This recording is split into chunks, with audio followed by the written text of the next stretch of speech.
Steve Perry.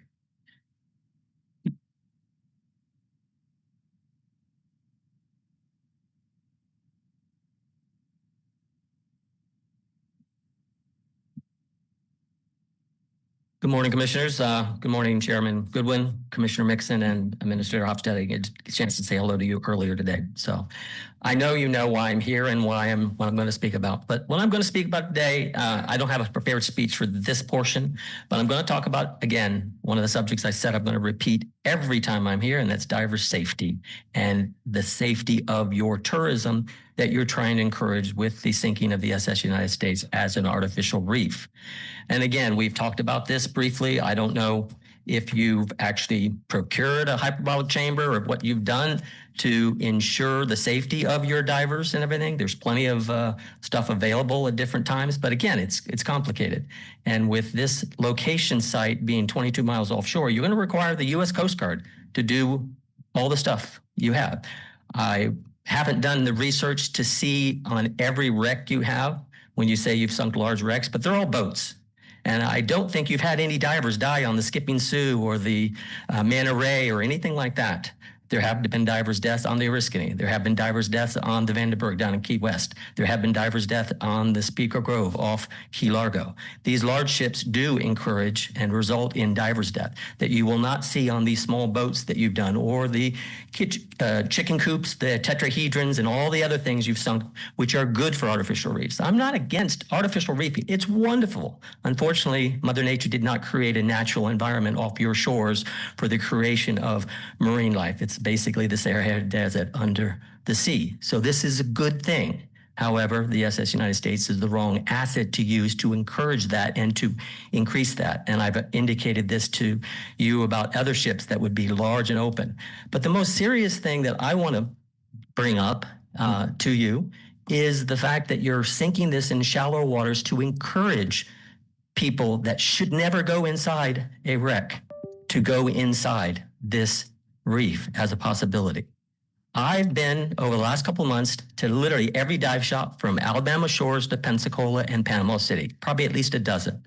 And I won't name them, but one of your local dive shops here is actually advertising $300 2-tank dive on the United States. And they were the only ones that were completely nasty to me when I went in to ask their professional opinions. All the other dive shops were extremely cooperative, understanding. Yes, we can't fix stupid. If people are going to do stupid things on their diving and go inside something, we can't stop that. But you don't have anything off your shores currently that people can go inside and get lost and trapped and die. You only have small boats, which is impossible to get lost inside. I'm not a wreck diver, but no one should be going inside this wreck unless they're certified as a technical diver or a wreck diver. And on October 1st, when you approved the purchase back in 2024, you had a dive operator saying, I can have someone diving on this vessel in 4 days. 4 days is not the necessary training for recreational diving, let alone on a reef the size of the SS United States. Thank you. All right, next speaker, Jenny Fields. Okay.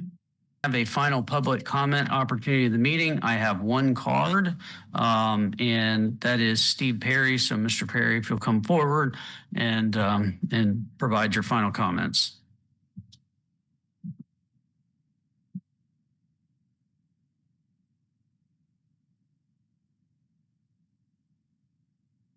Before the clock starts, I'd kindly ask, I've tried to reduce this down to 3 minutes and it's about 4.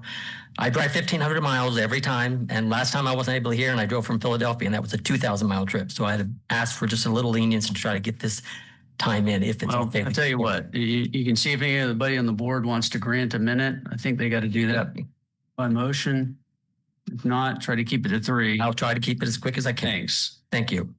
Again, you know who I am and everything like that. First, I want to congratulate you for doing your job and everything like that. It's very important. The Board of County Commissioners is very important, and the task you do is very important.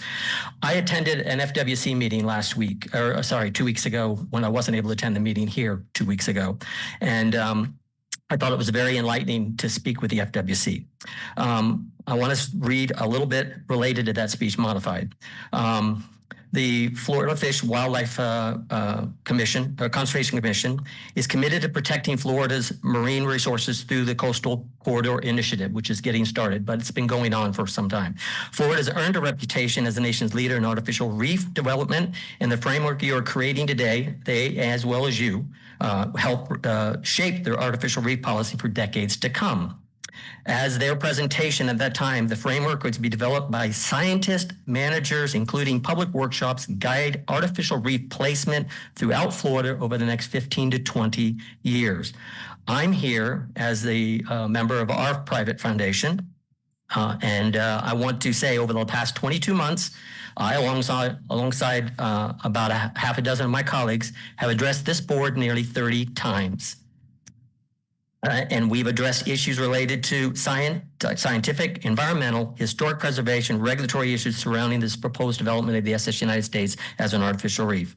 We have participated in good faith throughout that process because we believe these concerns deserve careful consideration before possible irreversible actions are taken or harm is done, as we've raised. Let me begin by saying, again, we support artificial reefing. When developed responsibly and guided by sound science, artificial reefs provide a tremendous benefit to the marine ecosystem, fisheries, recreational opportunities, and Florida's coastal economy. However, the SSUS United States is unlike, and I'm going to repeat this, is unlike any artificial reef program or project this county or any county in Florida has done. It's on a scale that is unprecedented. She was constructed during an era when zinc chromate primer and hexavalent chromium were extensively used throughout the ships for corrosion protection. Independent laboratory testing commissioned by our organization has confirmed the presence of significant concentration of hexavalent chromium aboard the vessel. Our concerns are not ours alone. The Center for Biological Diversity, Healthy Gulf, marine scientists, toxicologists, and environmental experts have all raised concerns regarding the environmental impacts and introduction of these legacy industrial materials into Florida's coastal environment. One of those experts is Dr. Todd Osborne, professor estuary and aquatic biogeochemistry at the University of Florida.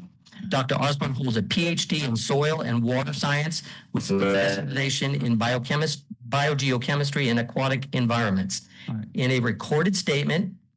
All right, Steve, you got to wrap it up. Thank you. Quote, I don't know if you even saw the thing. We didn't submit it directly to you, but it's online. I don't know if you saw Dr. Osborne's video presentation. It was very enlightening, but I would like to read a couple quotes from it. Well, we're out of time for that unless anybody on the commission wants to grant their minute. No. All right. You can email us. Thank you. I don't have any other speaker cards, so I'm going to close the